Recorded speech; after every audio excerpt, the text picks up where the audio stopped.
Bonjour à tous et à toutes. Aujourd'hui, je vais poursuivre mes petites réflexions sur le plaisir que j'avais commencé la semaine dernière. Personnellement, je trouve qu'il y a une énorme contradiction entre ce que la religion promet, à savoir joie, bonheur, paix, harmonie, et ce que témoignent ceux qui la pratiquent. La réalité ne devrait-elle pas refléter la théorie ou est-ce l'inverse? Peu importe.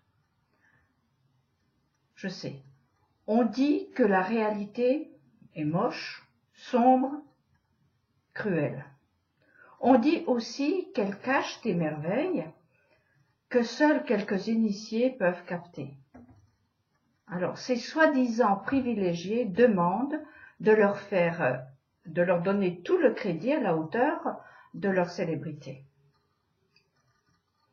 Ce n'est pas ce que moi je comprends du plan du Créateur. C'est vrai, lorsque la nuit tombe, physiquement et symboliquement, tout n'est pas rose, ni vert, ni jaune d'ailleurs, mais tout n'est pas noir non plus. Il y a des sons, des odeurs, des lumières qui n'appartiennent qu'à la nuit. C'est une question de perception différente à cultiver. Ce qui signifie que la réalité, aussi sombre soit-elle, peut aussi être lumineuse. Pour vous, pour moi, pour monsieur ou madame, tout le monde. S'il apprend, s'il devient un patient, c'est-à-dire un malade qui veut guérir et se laisser soigner. Il n'est alors pas vain de rester debout jusqu'à l'aurore, car, c'est sûr, aurore il y aura. Alors, dites-moi, pourquoi la plupart, je dis bien la plupart, pas tous, des religieux, c'est-à-dire ceux qui prétendent savoir, sont-ils si souvent si tristes, si amers, avec des visages longs comme des jours sans fin? Pas de couleur, pas d'éclat de rire, pas un mot plus haut que l'autre, rien ne dépasse. Tout est nivelé, sans goût, sans saveur, sans odeur. C'est ça la vie idéale? Un boulet que l'on traîne jusqu'à un autre monde qu'il nous annonce tellement parfait qu'il doit être fort ennuyeux s'il est le reflet de leur allure. Et ça, moi, je n'en veux pas. Bien sûr, depuis la création, chaque jour commence par la nuit, suivi du matin. Mais comment se fait-il que l'on se promène toujours en chemise de nuit, avec des visages aussi sombres qu'à minuit? Pourquoi est-ce que ce sont dans les lieux de plaisir nocturnes que nous voyons des habits scintillants et colorés? Pas toujours de bon goût, j'en conviens.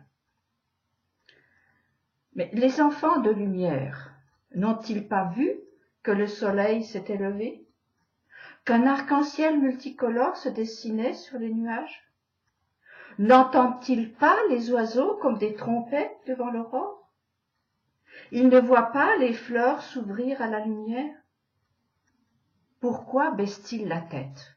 Pourquoi marchent-ils comme s'ils portaient le monde sur leurs épaules?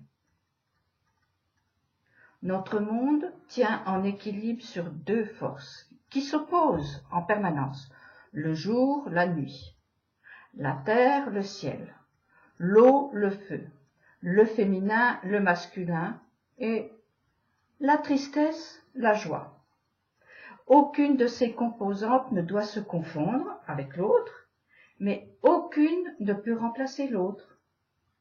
Les deux doivent exister et se vivre pleinement. Elles sont une, comme leur créateur est un. On a le droit d'être triste, comme on a le droit d'être joyeux. Mais j'ai l'impression que notre culture nous demande de vivre ces émotions à contretemps. Manifester l'inverse de ce que l'on ressent, être à contre-courant de la vie qui se présente. C'est comme s'il fallait s'opposer à ce qu'elle charrie, comme si elle était l'ennemi à combattre. Par exemple, il fait beau. Oui, mais ça ne va pas durer, c'est trop beau pour être vrai. Il pleut? Oui, mais le soleil est derrière les nuages. Après la pluie, le beau temps. Ces exemples météorologiques peuvent se calquer sur des sujets plus graves. Un deuil. Ne pleure pas, tout est pour le bien. Une bonne nouvelle? Oui, mais regarde là-bas ces horreurs. Nous avons tous été victimes de ces contresens des émotions et nous en avons tous été les relais. C'est pas juste. Rester dans ce bourbier nous prive des éclats de bonheur qui ne manquent pas de se présenter comme autant de pépites d'or, mais négligées. Ce n'est pas juste non plus vis-à-vis de celui qui a créé des merveilles, avec tellement de soin, de précision et de raffinement. Pourquoi y aurait-il tant de couleurs autour de nous, de sons, de saveurs, d'odeurs, si le plaisir était interdit? Il me semble que nous renouvelons sans cesse l'erreur du premier couple qui devait et pouvait jouir de tout ce qui les entourait. Mais ils y ont ajouté la connaissance du bien et du mal. Au final, nous sommes toujours à nous demander si c'est bien ou si c'est mal. Du coup, pris dans les filets de la peur, nous allons à contre-courant de la vie, vers la mort en somme. Nous tournons le dos à l'arbre de vie, confondant la mort avec la vie ou inversement. Nous sommes devenus fous, ne sachant plus où est la vérité. L'expression « on marche sur la tête » est adéquate. On marche avec la tête, pensant que le cœur est toujours un menteur. Empêcher votre cœur de battre et de s'exprimer mène à la véritable ennemie, la mort physique et spirituelle. Nous sommes presque toujours dans le tout ou le rien, si peu dans le chemin de l'harmonie.